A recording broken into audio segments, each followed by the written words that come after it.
Santa Cruz. Sa palengke, sa tindahan, sa sasakyan, sa opisina, sa tambayan, sa mga restaurant, at sa mga bahay-bahay. 104.5 Radyo Natin Santa Cruz. Napapakinggan kahit saang panig ng mundo. Sa amfmph.com live streaming. Asahan ninyong narilaang ang Radyo Natin Santa Cruz. At patuloy na nagkapasaya at nagalingkod sa inyo. 104.5 Radyo Natin Santa Cruz. Radyo Natin. Sa kapatiran, buhay ang diwa ng pagtutulungan, bungkos ng pagkakaisa at damayan. Walang iwanan. Narito, si Justice Gov. Resby Velasco Jr. sa programang Kapatirang Marinduqueño.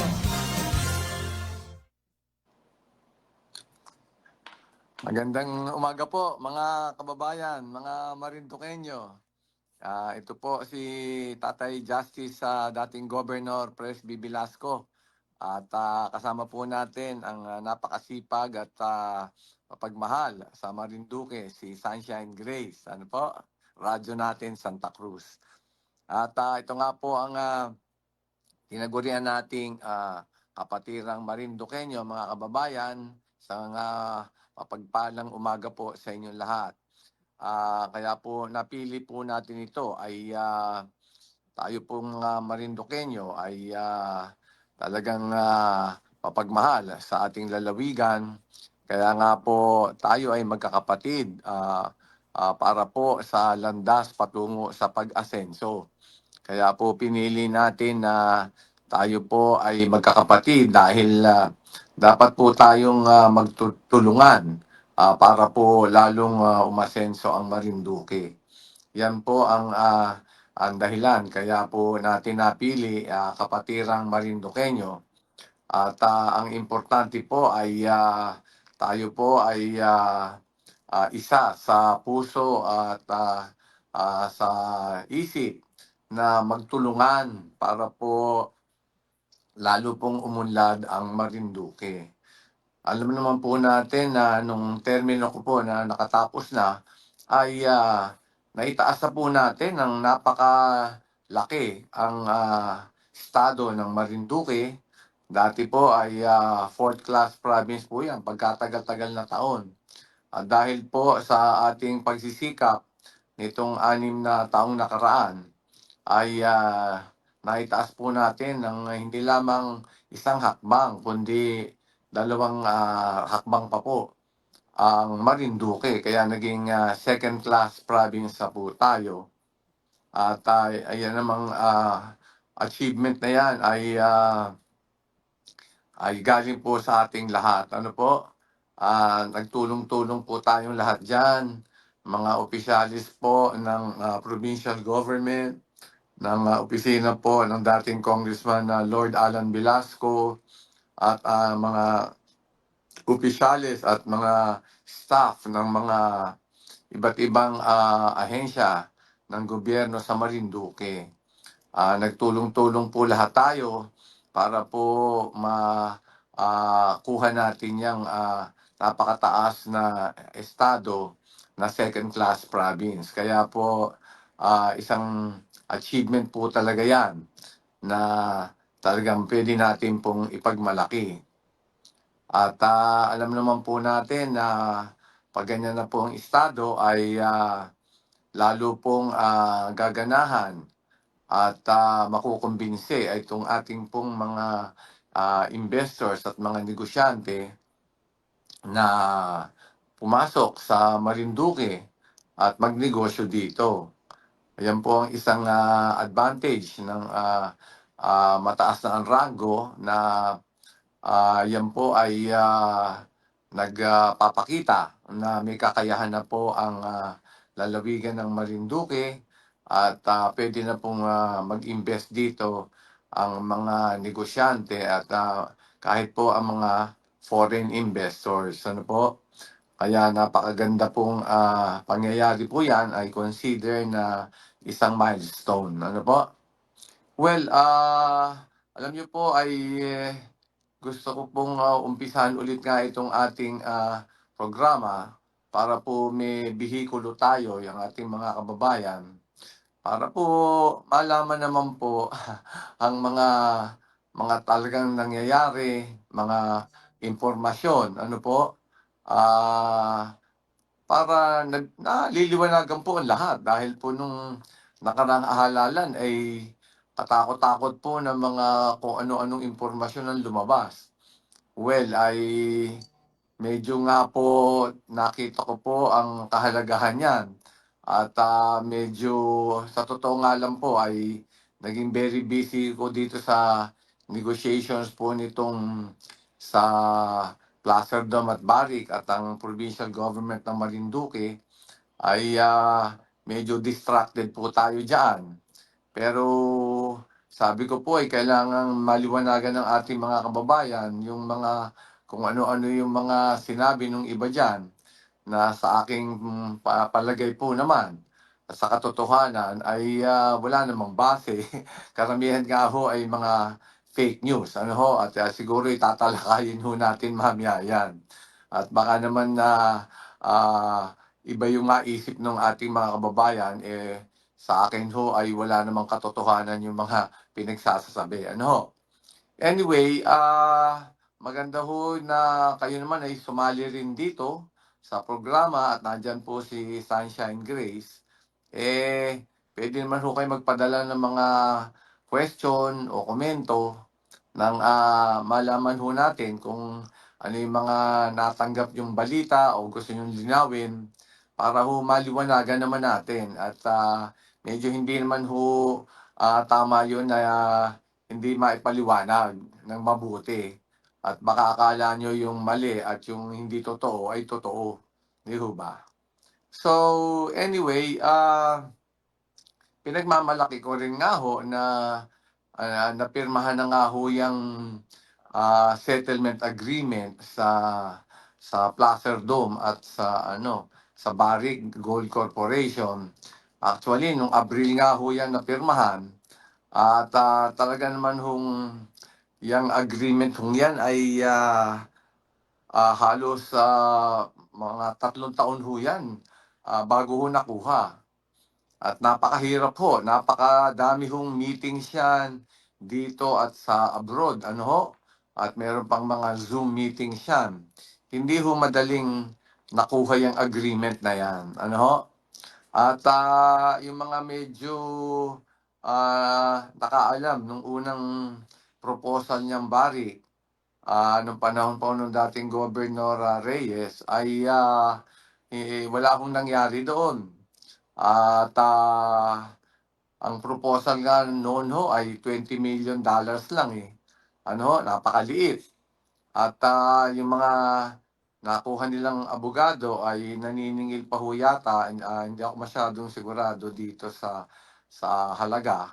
Pero halos umaabot ho ng $11 million yata yung mapupunta sa abogado at sa gastos. Actually ho ay umaabot ng 40% ho yata ang contingent fee ng lawyer.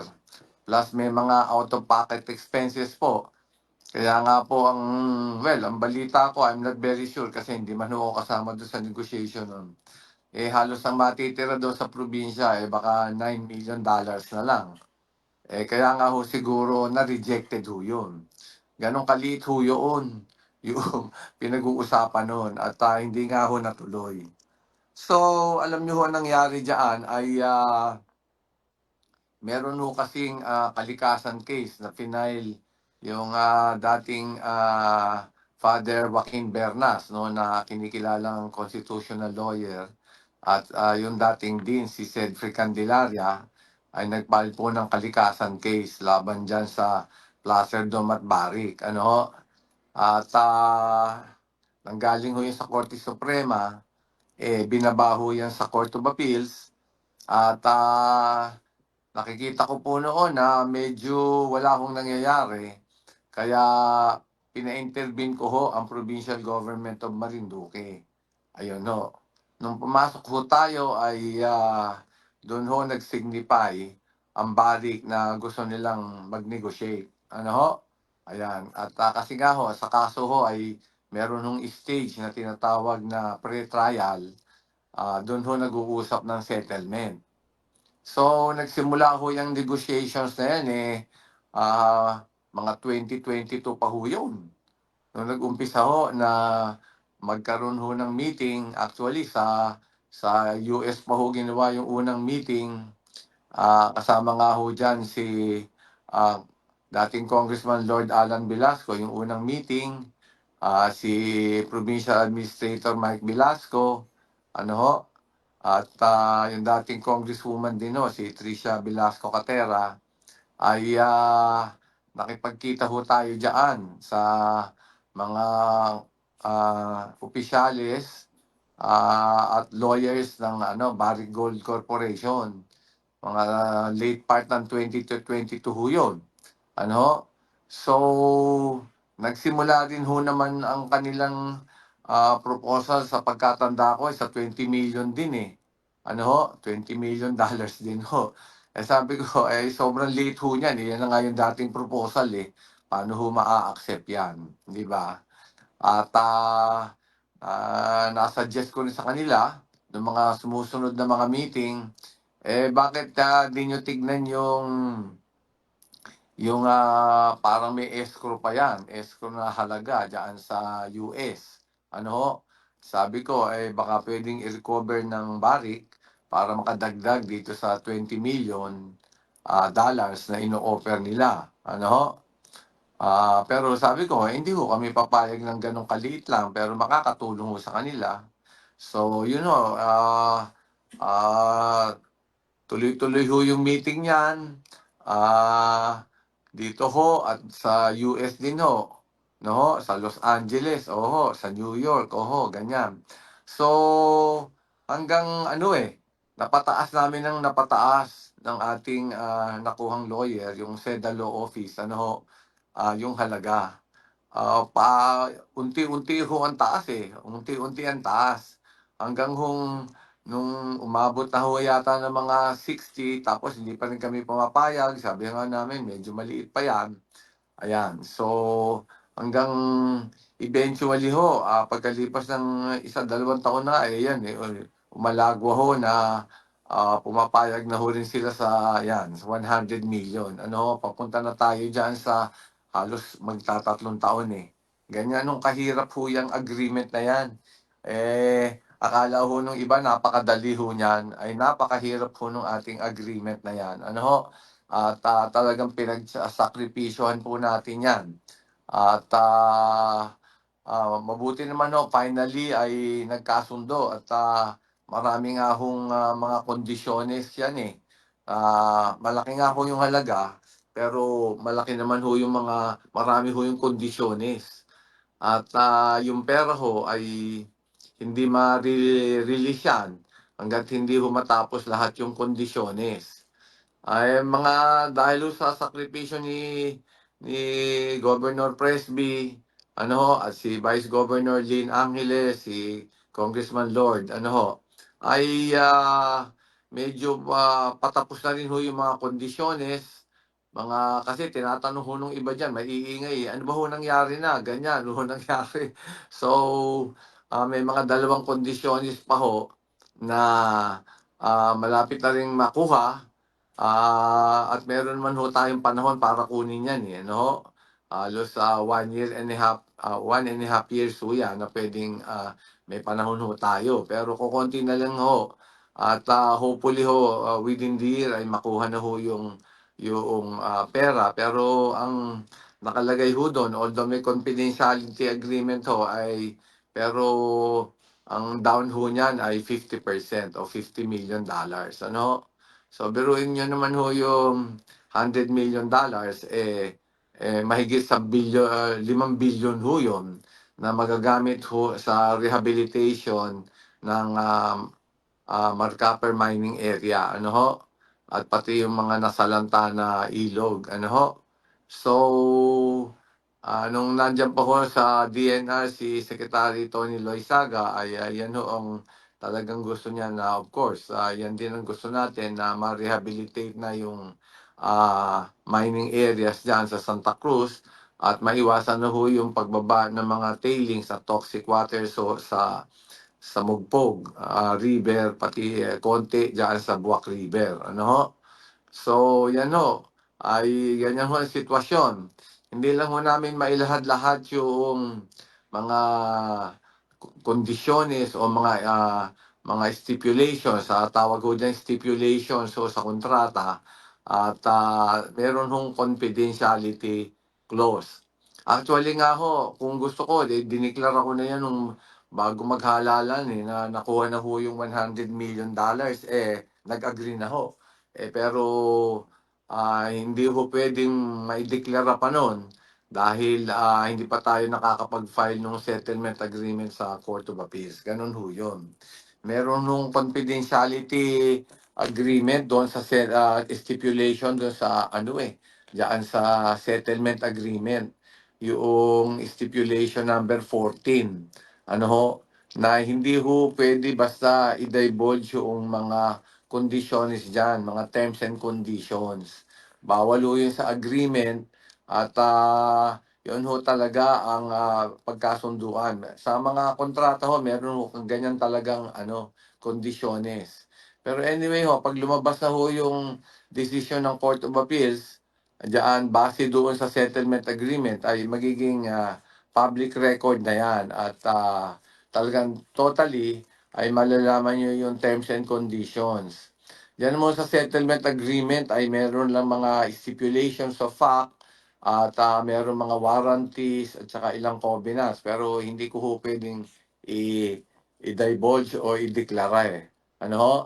Yan ay pwede lamang kung sa mga ilang section po ng settlement agreement, like kung magkaroon ng dispute resolution, arbitration, ganyan ho, kung magkaroon ng kaso at yun ay pwedeng i-require ng korte. So ganun ho ang mangyayari diyan.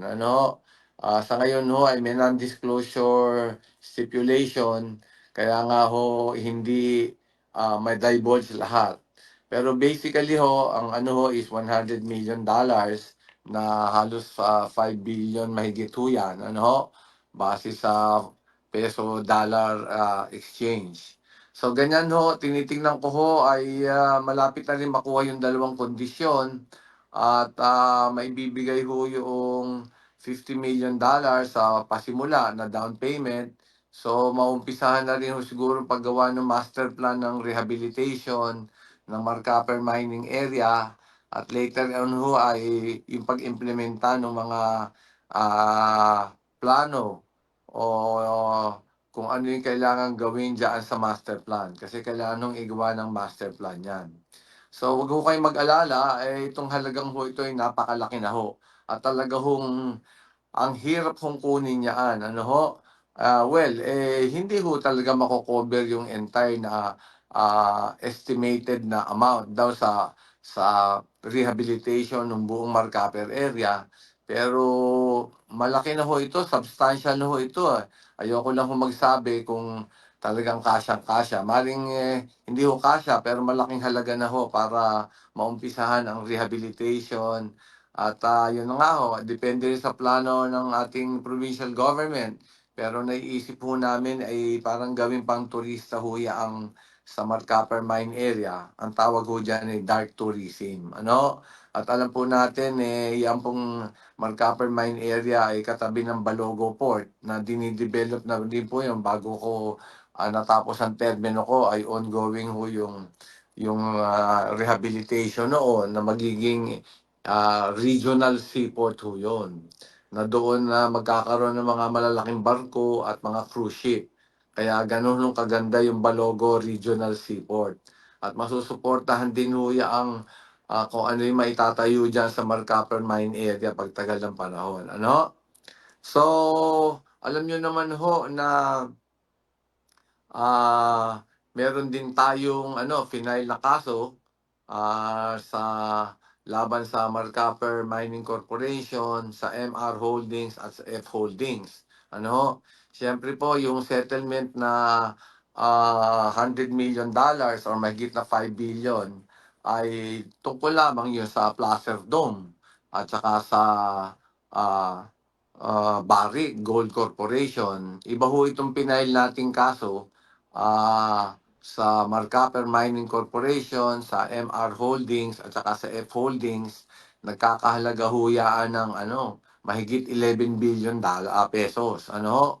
at merong moral damages ng 50 million pesos, exemplary damages na 25 million, tsaka attorney's fees na 5 million. Ano?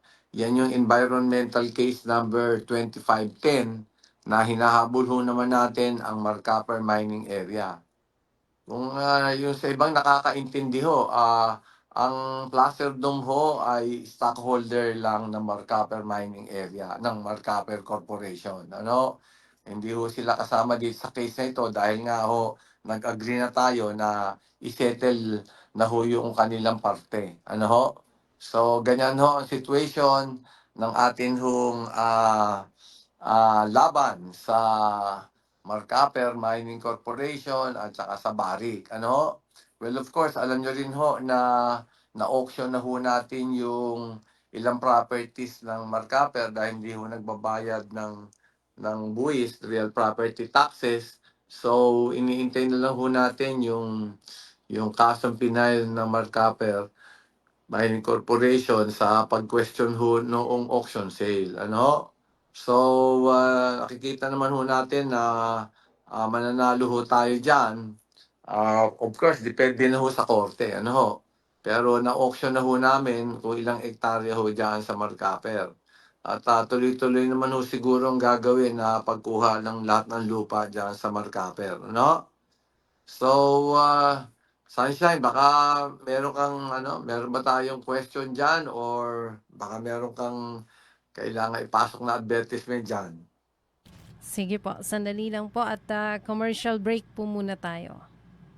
Tayo na sa Enroller, tulay ng pamilya.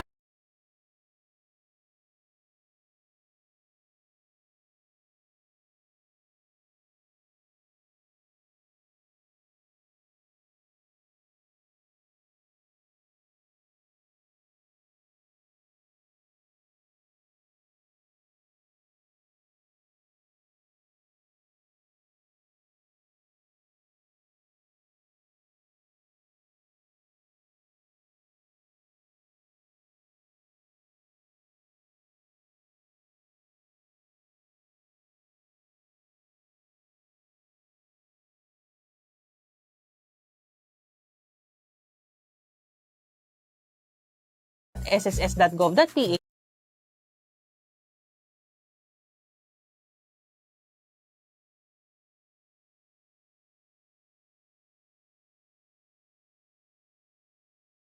At damayan, walang iwanan. Narito si Justice Gov. Resby Velasco Jr. sa programang Kapatilang Marinduqueño. Okay, balik po tayo mga kapatid, mga Marinduqueño. So, nabanggit ko nga ho kanina, of course, ay i-file na rin po natin yung laban nga sa Marcaper Mining Corporation, sa MR Holdings Incorporated, at saka dyan po sa F Holdings. Ano po? Alam niyo po ang nangyari dito ay talagang mabigat ho ang labanan talaga dito sa Marcaper dahil nga po yung assets nila ay nilipat sa MR Holdings. Ano ho? So kung tatandaan niyo yun, nilipat ng Marcaper Mining Corporation ang assets nila sa MR Holdings Limited. Itong MR Holdings ho ay isang korporasyon na nirehistro ho sa Cayman Islands. So, hindi ho dito. Hindi ho sa Pilipinas. So, right away ho ay makikita nyo na ibang klaseng galaw. Ano ho? Pero babanggatin ko na rin nga po na lumabas ho doon sa pag-iimbestiga namin, isa pong opisyal doon ay si Teodoro Bernardino at meron nung sa pagkatanda ko Evelyn or Eleanor Gonzales ho yata yung isa. Oho, hindi malaman kung anak po ni Teodoro Bernardino. At yung F Holdings po ay parang may karapatan na rin doon sa shares ho yata ng ayon sa impormasyon ho ng Marcaper. Ang stockholder majority din ho yata doon ay si Mr. Bernardino. So, yun ho ang isa sa mga lumalabas na sa mga investigasyon. Kaya tuloy po ho ang laban. So, siguro naman ho dun sa claim na yung makukuha nating mga mahigit 5 billion pesos at yung kiniklaim mo nating 11 billion pesos sa Marcaper, sa MR Holdings at sa F Holdings ay malaki na po ang magagawa noon para po malinis itong Marcaper mining area. Kasi nga po doon, alam naman ng mga taga-Mugpog ho, na hanggang ngayon, lalo po sa Barangay Bokbok, ay tuloy po ang pagbaba ng tailings. Mahigit 3 million tons na tailings daw ho yun, na nandoon at patuloy pang bumababa. At may toxic water so nga rin kasama. So, nandyan ho yung Tapian Pit at saka San Antonio Pit na puno rin ng tubig na maring toxic. Ano ho? Pero nung panahon ko po namin, nung termino ko ay nakakuha ho tayo ng project dyan sa Mugpog River, yung Sabo Dam. Ewan ko lang ho kung na award na, pero importante ho yung Sabo Dam dahil ho kasi yung bumababa na toxic water sa tailings ay mababara noong Sabo Dam. Ano ho? So, malaking tulong ho yun.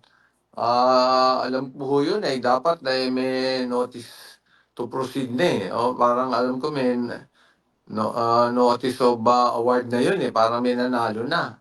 So, sana ho ay maisagawa ka agad itong Sabo Dam para hindi ho maapektuhan yung ating mga barangay na nakatira lalo dun sa malapit sa ilog na markap ng Bugpog. Ano?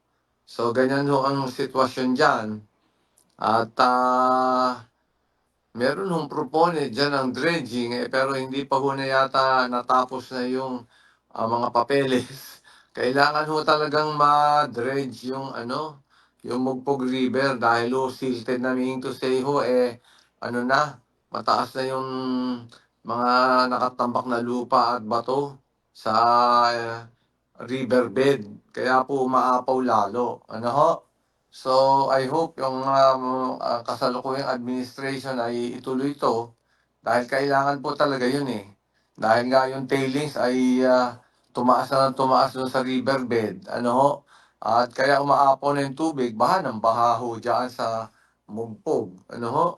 So, yun ho ang kailangan maayos. At dyan naman sa Buwak din ay nagbabaha din ho.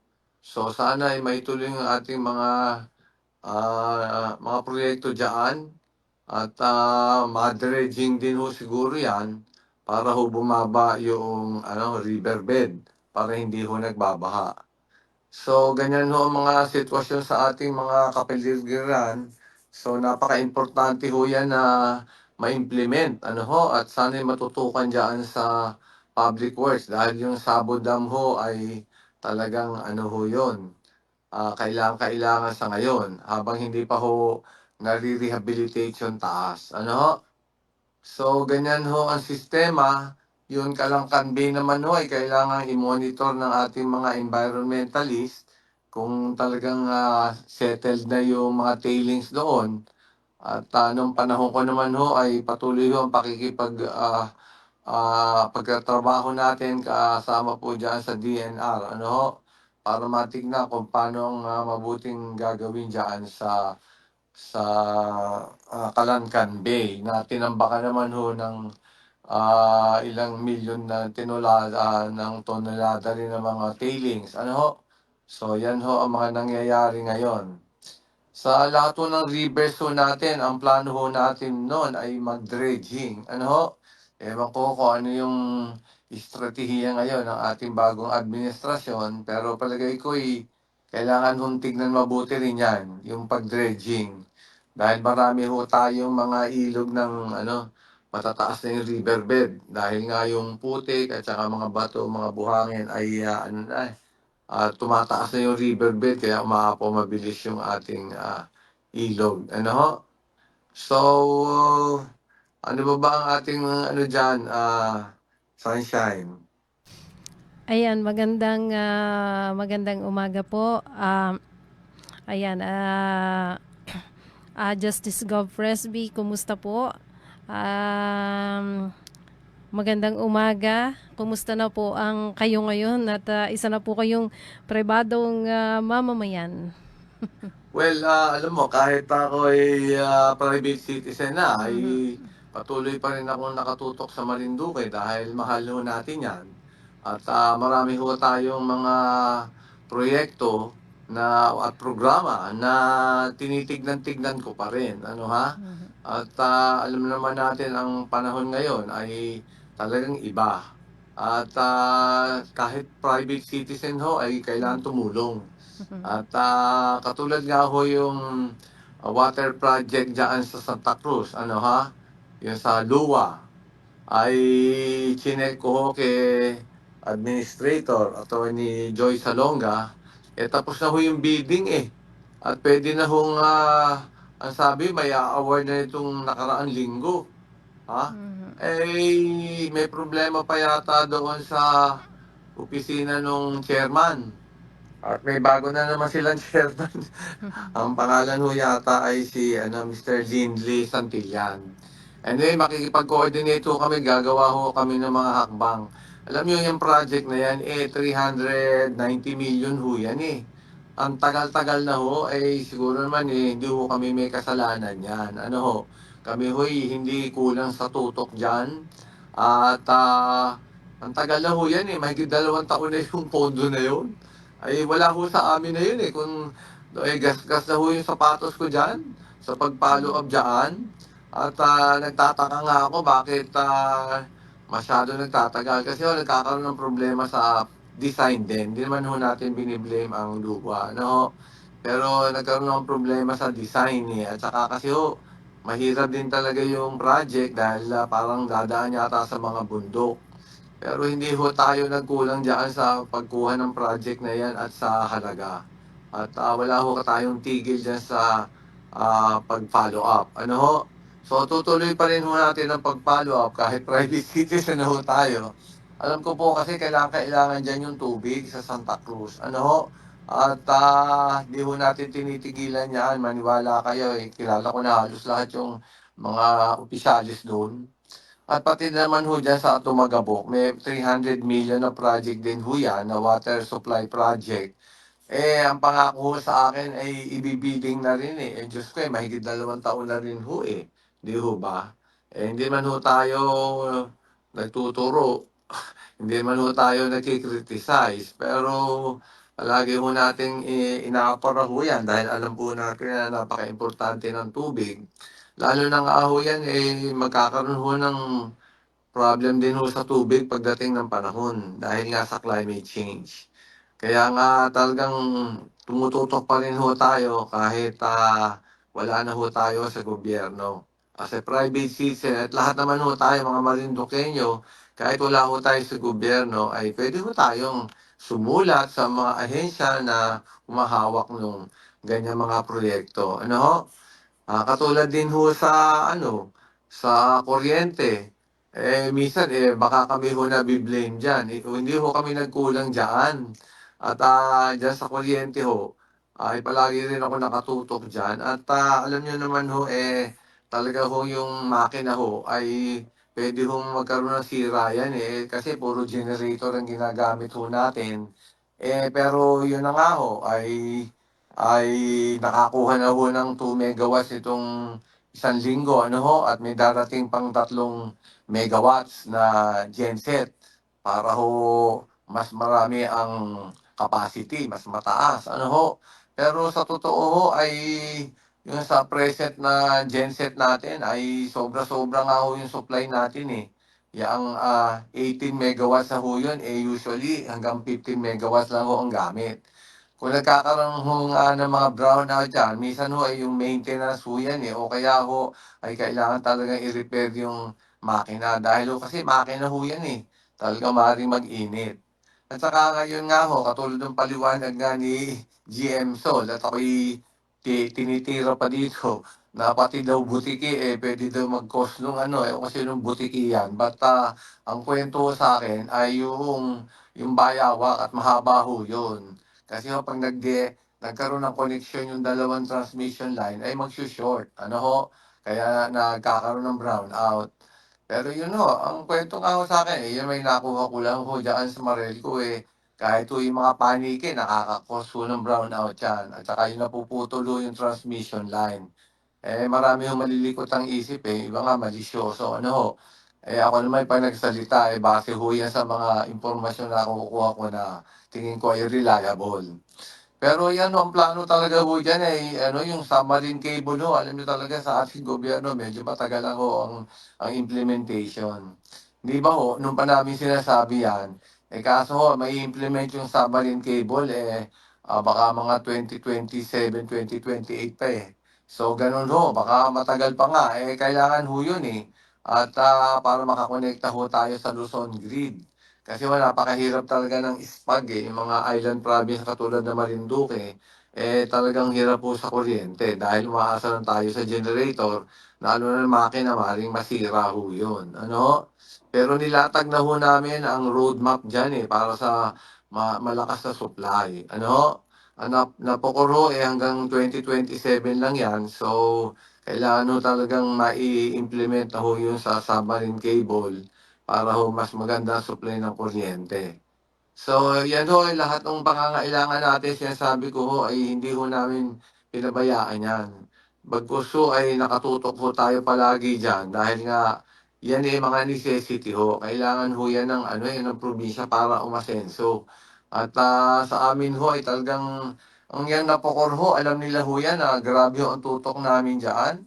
Basta ho, magkaka-brown out ay talagang alam nila nakatutok na kami dyan ni Congressman Lord. Kaya nga ho nung dati nasira, di ho ba, yung barge, yung power barge dyan, dinala sa Santa Cruz.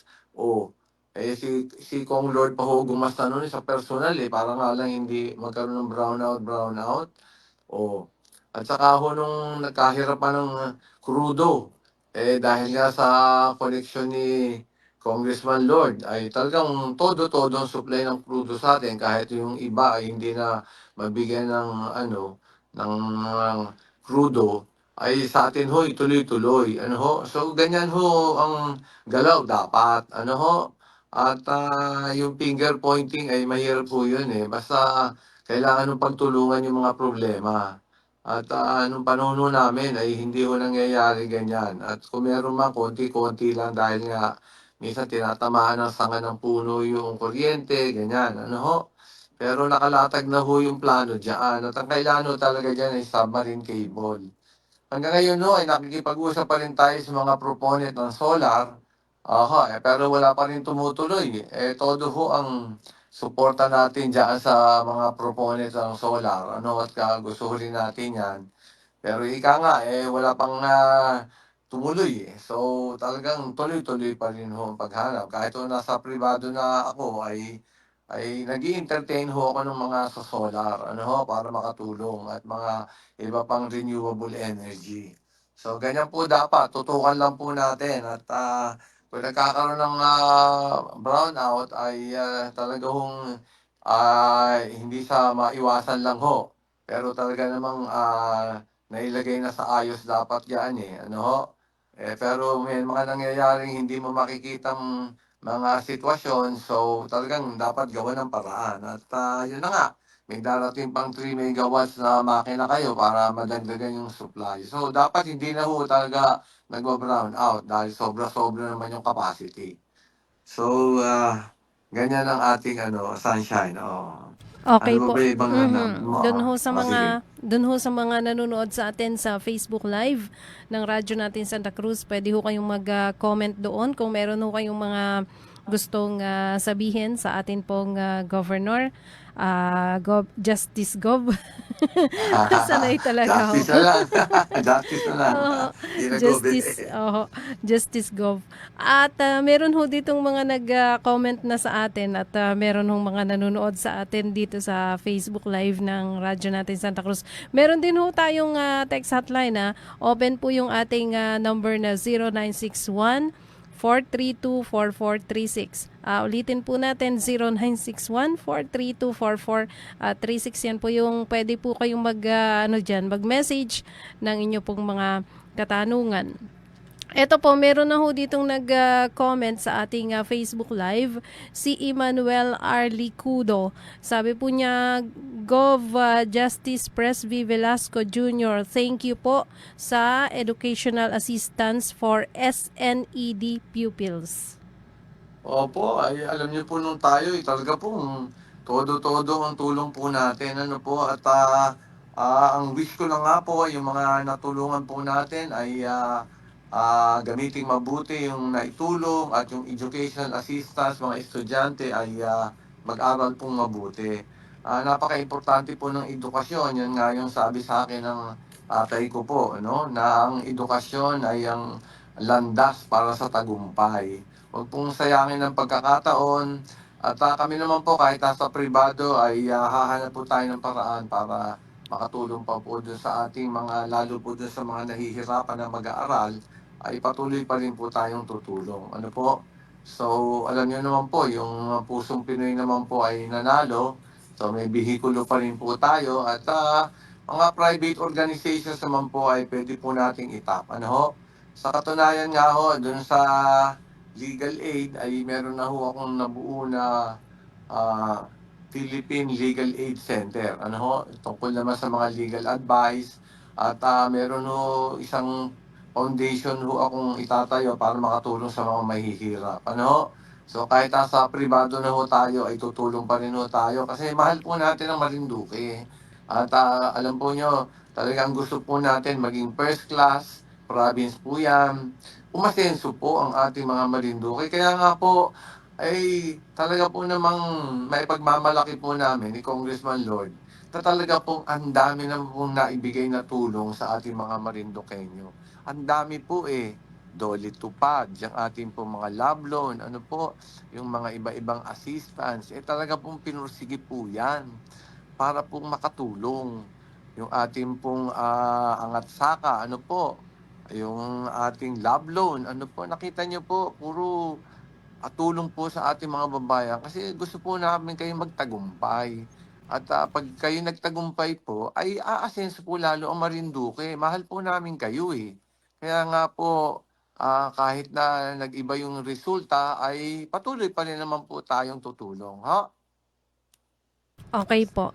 Sabi naman po ni Mary Grace Constantino Ray, sabi po niya, Gov, baka naman po dati ko po, na-request ko po na matagal na po yung libreng kabit ng kuryente po, Gov. Mukhang kayo pa rin po ang governor sa kanya. Okay. Sige po, kakausap po tayo ulit dyan sa Marelco at kilala po naman natin sila. Alam niyo po, tinanong ko na po yun dati. So, talaga pong tapos na po yung programa nila. Pero sige po, at gagawa po tayo ng paraan. Alam niyo na po, basta makatulong, sabi ko nga, makatulong po ay kakaligaya ko po kakaligaya po namin. So, tingnan ko po, sinabi ko na po yan pero on a case-to-case basis ay pwede daw po. Hamot kakausapin po natin yung mga officers. Ano po, at makakilala naman po natin yan. Sige, ibato mo lang sa akin yung pangalan niya at saka yung cellphone, ha? At gagawa natin ng paraan. Oo. Okay po. Meron po ditong concerned citizen. Sabi niya po ay sana po lagi kayong visible dito sa Marinduque para maalis po yung inasabi ng mga kritiko ninyo na hindi kayo nakatira dito sa Marinduque. Well, ngayon ay merong mga inaasikaso pa po akong personal na nawaglit at kaya tinututukan ko. Ipapasyal naman ako dyan, syempre at meron lang tayong mga inaasikaso ngayon. Actually hindi nga ako nakapag-enjoy nung retirement ko pagkatapos ko nung aking sa Supreme Court. 6 na taon ang ginugol ko dyan sa Marinduque.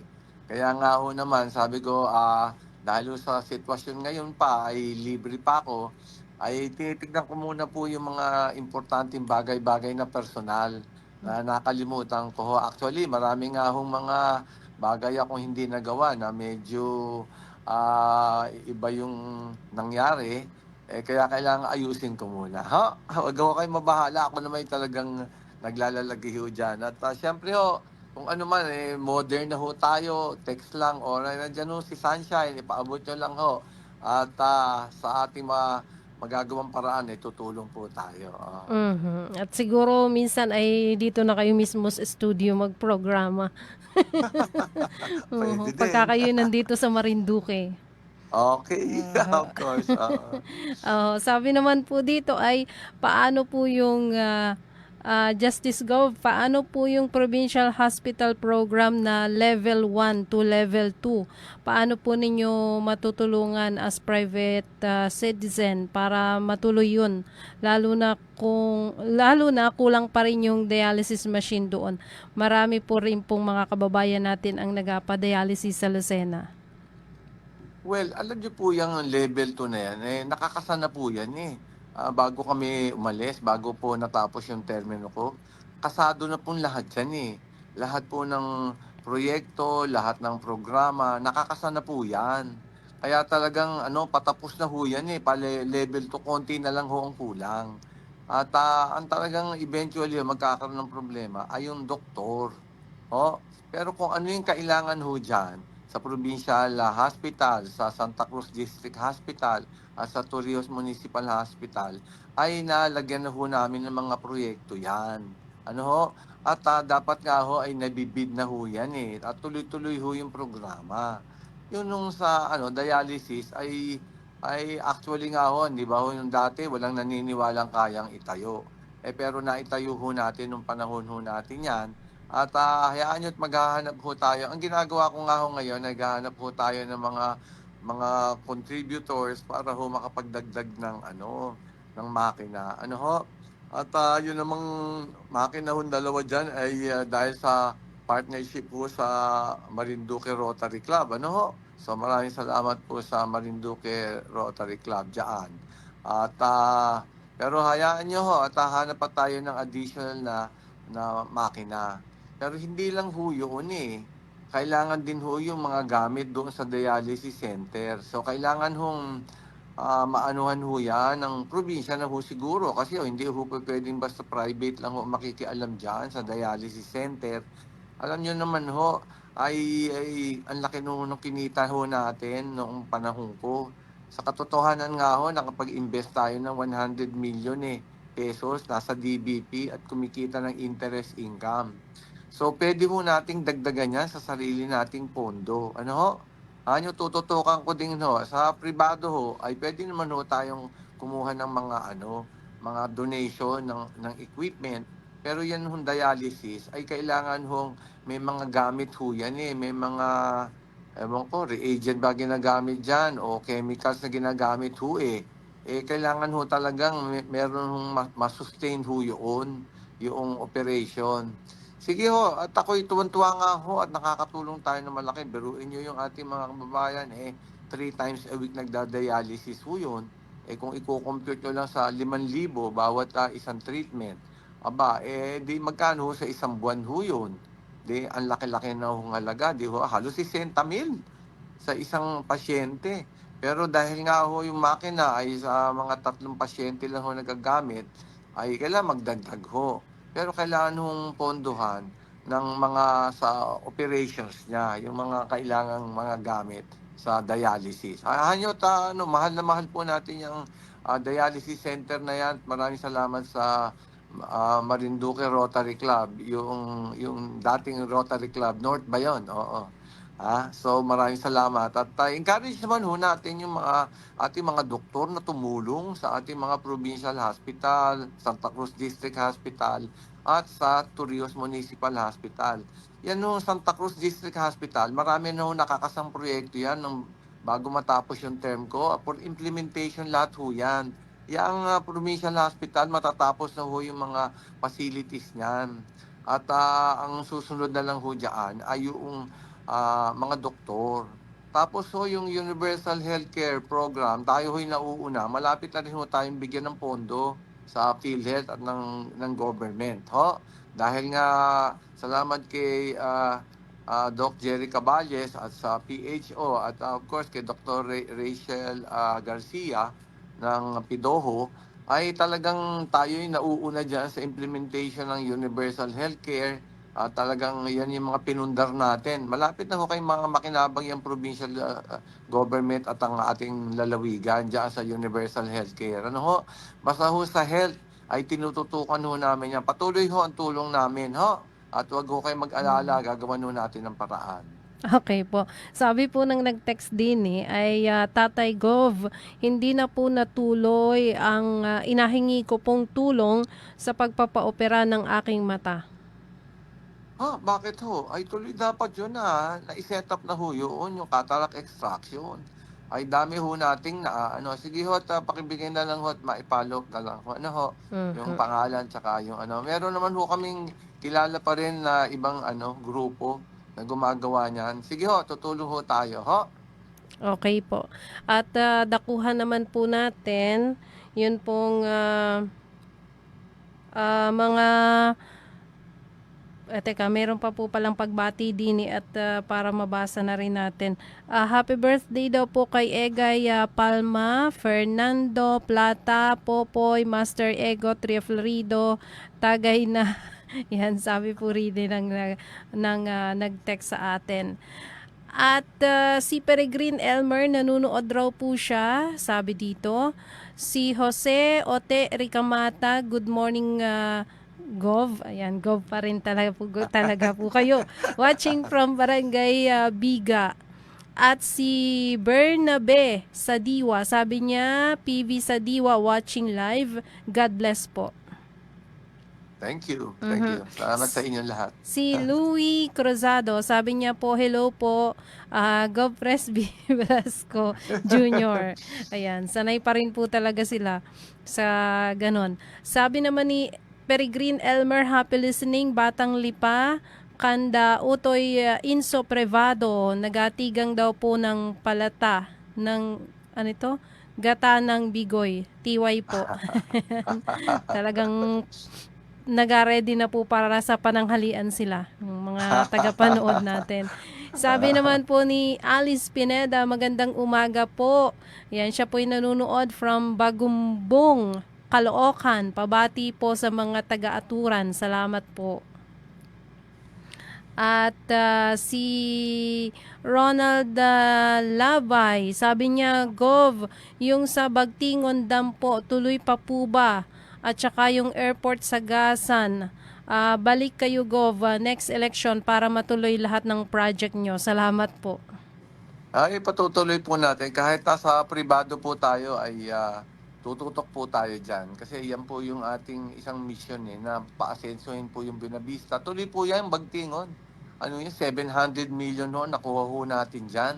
Kailangan matapos ho kaagad dyan kasi kailangan ng tubig dyan sa Binabista. Yan nga yung isang fake news na sinasabi, nagpapamina daw kami dyan. Syempre, bubuksan ho yung lupa dyan para mailagay yung dam. Hindi ho minahan yan. Talaga namang nagamit lang sa politika Hindi ho totoo yun. Okay po. Sabi naman ni, tuloy lang po kayo tuloy lang po kayo sa pag-message. At nandito pa naman po si Justice Gov. Sabi po ni Peregrine Elmer, hi Ma'am Sunshine, isang kanta naman dyan. Aba, pati naman magkanta. Pinapakanta ka, pasinger ka na. Ayan, ang request daw po niya ay kanta ni Victor Wood, Mr. Lonely. Ayan, mamaya po, pagkatapos po ng program ni Justice Gov. Sabi naman po dito ni si Purong Nolos. Sabi po niya, Justice, maraming salamat po sa paglagay daw po ng dialysis. At nagkaroon daw siya ng islat. At bingham mo ako ng islat doon.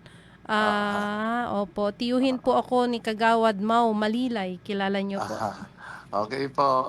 Kumusta kayo dyan? Mabuti nakakuha ng islat. Ayun. At talagang kailangan po talaga ng mga Marinduquehin yan. Si Roland Rica Blanca, for sure, makakabalik kayo next election. Sabi po niya. Pagtignan po natin yan. Oho. At si Mary Grace Constantino Ray, sabi niya, PM ko po yung number ko. Ate Sunshine, sobrang TY po. Gov talaga. Yun po yung nag-message kanina tungkol doon sa kuryente. Libreng kuryente. Si Okay. Elmer Peregrin, sabi niya, Gov, pwede pa po ba ibalik ang airport sa Marcaper? Pag-aaralan po natin yan dahil kailangan po natin ma-take over yung Marcaper eh. Kaya nga po nakapile yung case eh. At titingnan po natin yan. Ngayon po eh nakapag-auction tayo. So depende po sa kasalukuyang administration, pwede pa na gumamit ng ganong paraan or tuloy po namin yung kaso na 11 billion naman po yung hinihingi. Pwede ho ma-revive yun, yung ano, para ho sa Santa Cruz. Tama ho yun. Para meron naman pong malapit din eh. Of course, na airport. Maganda yung airport. Si Normita Revilla, morning po Ate Sunshine, shout out po sa mga taga-sitio, Bag-iran, Pulong-Parang, salamat po Gov sa panungkulan sa Marinduque. Okay, welcome ho at salamat sa suporta. Opo. Ayan, at meron pa ditong nagatanong bakit daw po yung title ng inyong programa ay Kapatirang Marinduqueño. Kasi nga po, medyo maraming mga intriga at maraming mga salita-salita ng halalan. Pinapaalala ko lang ho, tayo isang magkakapatid at lahat tayo magtulungan. Hindi ho tayo dapat nagsisiraan at hindi ho dapat pinabababa ang Marinduque. Second class na ho, sinisiraan pa natin. Pati ho yung mga ibang tao ay nakakarinig yan mga ganyan kung ano-ano sinasabi na masama. Nakakasama ho sa Marinduque. Kung totoo kayong Marinduqueño, hindi kayo magsasalita ng ganyan eh. Hindi ho tama yun. Isipin nyo ho na lalong nasisira ang lalawigan, pati ang mga Marinduqueño. Ho? Hindi ho ganyan. Magtulungan ho at para umasenso lalo. Okay po, sabi ni Sheila Ria Florido, good morning. Tuloy po yung Bagtingon. Ano ito? Opo, Bagtingon irrigation dam. Bagtingon dam, doon po nagatrabaho asawa ko. Foreman po Tuloy siya po doon. yun. Salamat po at may trabaho ang mga taga-barangay Angas. Opo, tuloy po yun. Sigurado pong tuloy yan. May pondo ho yan. Nakuha natin eh. Ang laki nga ho nung nakuha natin pondo para dyan. Tuloy ho yun. Meron ho yung pondo. At sabi naman po ni LV Mercado, morning po Ma'am Sunshine at former Gov Velasco. Morning din. Thank you for listening. At si Randy, nawawala po yung ibang mga message din. Dami po nang napasok. Si Randy Esplano Robles, good morning Gov. Gov Resby and Sunshine, hello po sa mga taga-Hupi. Salamat Sir Gov sa pagpapaganda ng kalsada dyan sa buong Marinduque, lalo na sa Balogo to Labo Road. Salamat po. Marami pa po dapat yan talaga. Welcome po. Napakalaking tulong po talaga yun. At natatandaan ko po noon ay pagka nag-aulan po, edi nawawalan po ng pasok yung mga estudyante na napasok doon. Opo. Ayan. Sabi naman po ni Peregrine Elmer Gov, pwede po ba ang tubig namin sa Lipa? Yanong hina po ng tulo, baka naman po paki-priority ang Lipa. Yanong hirap magtabo, patak lang po pag ginamitan ng motor. Salamat po, God bless po. Yun nga po, inaapura ko po yung yung Santa Cruz Water Project at kaano ko lang nga po si Admin Joy Salonga. At yun na nga lang po, iniintay lang po yung go signal ni Chairman Linley Santillan. Bago ho kasi yung chairman paiba-iba ho kasi. Pero kasado na ho yun, ang tagal na ho Hayan yun, papaspas na, tinututukan ko naman ho yan, yung tubig dyan sa Santa Cruz. Opo. At ayan, meron pong nag-message dito na bili mo na daw po ang kalahating lupa sa Marinduque. Hindi po totoo yun. Bakit naman ako bibili ng ganyan? May lupa naman ho ako dyan, pero hindi man ho yung kalahati ng Marinduque. Kalokohan na ho yun. At hindi man ho ako talaga namimili ng lupa dyan. Yung dati na ho yung akin nita. Hindi ho totoo yun. Kalahati, sobra naman ho yun. exaggerated na ho yun. Ayan. Meron naman po din si JJ Bermudo. Sabi niya ay may alive pa po ba sa Poktoy? Nako. Titignan ho natin yan. Bakit naman ho hindi? At alam natin basta nakakaligaya at nakakabuti sa turismo, ginagawa po natin yan. Kahit ba po hindi nakaupo, siyempre tutulong. Yan nga ho dapat, yung pagmamahal sa Marinduque, ituloy po natin. Huwag ho natin sisirain ang Marinduque dahil nga mahirap na nga ang sitwasyon. Sinisira pa natin yung pangalan. Di lalo na lalo hindi ho tayo aasenso niyan. Hindi madali ho ang sitwasyon sa Marinduque para pa-asensuhin. Pero kailangan magtulong-tulong, isipin magkakapatid tayong lahat. Ganun ho yun, para hindi nagsisiraan at hindi sinisira ang lalawigan. Okay po. Sabi naman dito ay... Teka lang po.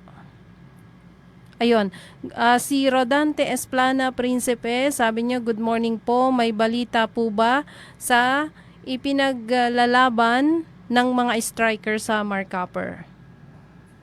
Pag-aaralan po natin yan pagdating ng panahon kasi po hindi pa natin nakukolekta yung lapit na po sa akin yan. Kailangan pag-aralan po talaga yung kaso. Pero alam niyo po, matagal na po yung kasong yan sa striker. Usually kailangan ho yun 3 years na-file na ho yung kaso. Parang may kaso na ho yan. Alam mo, pag-aaralan ho natin yan, alam ko may mga naging apektado ho dyan. Pagdating ng panahon at pag-usapan ho natin alat. Basta makakatulong naman ho, itutulong ho tayo. Sabi naman po dito, si LV Mercado, sabi niya, Gov, baka naman po pwedeng humingi ng tulong. Wala po work asawa ko. May 2 kaming anak sa kolehiyo. Sana matulungan nyo. Salamat po, Gov. Sige po, pag-aaralan po natin kung paano yan. At wala na po tayo sa gobyerno Dati po ay nakakagawa tayo ng paraan Pero titingnan po natin kung paano magandang paraan para makatulong. Okay po. Si Lori Quirona, sabi niya, hello from Barangay Ipil, Santa Cruz po. Good morning po, Gov. Ikaw pa rin po ang Gov namin. Salamat po. Ayan. Kaya talagang Gov pa rin po ang tawag sa iyo. TY po. Sabi naman po nung sabi niya na kanina yung nahingi po siya ng tulong tungkol doon sa pagpa-opera ng kanyang mata. Sabi niya ay TY po, Tatay Gov, sana po makahingi ako ng tulong sa pagpapa-opera ng aking mata. Ayan. Okay po. Sige po, at para na naman ni Sunshine yung pangalan at yung telepono. Opo. Opo. At mamaya po ay ating forward dyan kay Tatay Gov. Ayan. Tatay Gov pa rin. Doon po kami sanay. Ayan. Kung kayo po may mga message pa, ay di ipadala nyo na po. At kami po ayan. Ayun na, sagot na naman po ninyo yung mga may tanong kasi dito tungkol nga po dun sa sa Barik settlement. Mukhang nasagot niyo na po yun kanina. Opo. Malapit na po yan. Malapit na. Opo. At saka yun nga po tungkol dun sa kaso ng Marinduque versus yung Marcopper Mining. Yun yung nauna ng diniscuss kanina sa radyo. Okay po. Okay, at ngayon po ay 11:12 na ng parang ang bilis po ng oras Ang bilis at wala naman siguro tayong nalipasan sa mga mensahe kundi yun daw pong ayun, meron pa rin yung tungkol daw po sa letter V. Nababalita. Alam niyo po, ang mga nagdi-design yan ay yung sa sa public works po may mga architect sila, may designer. Hindi po ako nagsabi sa kanila maglagay ng letter V. At yung V naman is maraming significance yun. Maaaring sa asenso, sa victory, not necessarily Velasco po yun. Pero sa totoo ay hindi ako talaga nung nagsasabi niyan. At ako ay dyan sa ganyan nga ayoko nung ganyan nga hindi ba At minsan talaga nangyayari yan pag may nakaupo, Yun do'n pina-pattern ho yung pangalan, eh. Wala naman hong masamang intensyon do'n. It's just, siguro, symbol na paasenso tayo, ganyan. Katulad do'n sa hospital, hindi namang VING-V yun, eh, maaaring check yun o as a sign of achievement. Yung gano'n ho ang tingin ho natin. Hindi man ho nakalagay Velasco ho, 'di ho ba? Tsaka yun nga ho, hindi ho namin nakokontrol yung design niyan, eh. At saka sila ho, yung mga ibang ahensya, nakita niyo ho, meron din Presby Training Center. Kaya sabi ko nga sa kanila, "Mariba, wag niyo na hong ilagay yung Presby." Oo, yung ganyan. Sinasabi ko ho sa kanila yan, eh. Pero sila ho ang may say niyan. Hindi ho ako ang nagpapalagay niyan. Kahit ho si Lord, hindi siya nagpapalagay niyan. Siyempre ho, alam namin ng ano, na maaaring may sabihing ganyan. Sumusulpot na lang ho, eh, ho? Intindihin niyo ho yan, hindi ho ako ang nagpalagay niyan, yang letter V. Gusto na lang maisama sa design or baka ini-interpret na V, ano ho? Pero sa totoo ho, ay ako ho ay talagang ano ho diyan, eh, umiiwas sa ganyan. Sa totoo ho 'yun, oo.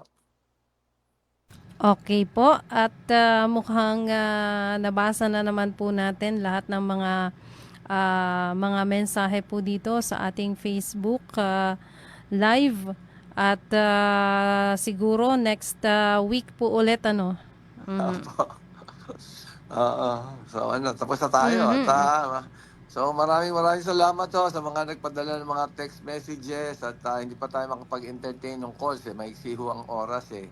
So, tangkilikin niyo sana itong programa na 'to at napakaimportante ho yung mga message niyo ho para nalalaman ni Tatay Justice Gob, ang mga sitwasyon. Kahit ho na pribado ho ay tutulong pa rin po tayo sa ating makakayanan po, sa ating kapasidad. Ano ho? So, ang huling mensahe ko po ay tayo po ay magmahalan, mga Marinduqueño. Tayo nga ay puso ng Pilipinas, eh. So, kailangan ipakita na solid po tayo, na tayo nagtutulungan dito sa Marinduque. Hindi ho natin yung parang mga crab mentality o yung mga crab pa yung hinihila pa, asenso na, eh, hinihila pang pababa yung lugar. Hindi ho maganda yun. Kung mahal nyo talaga ang Marinduque at saka Marinduqueño kayo talaga, hindi kayo magsasalita ng nakakasama sa Marinduque, ho? Magtulungan tayo. Tuloy-tuloy na ho yung asenso niyan kung tayo ho ay magkakasama at nag-iisa ang puso at isip na kailangan pa asensuhin ang Marinduque. So maraming salamat, Sunshine, kay Rick Pielago at Radyo Santa Cruz. Ano ho? Sana po ay makinig kayo ulit at gusto ko pong naririnig yung mga payo nyo, yung mga komento para sa aming kapasidad bilang kasama na sa private sector ay makatulong naman. Ano po? So yan lang po. Maraming salamat. God bless all of you. Mahal ko po kayong lahat. Thank you po. Serving the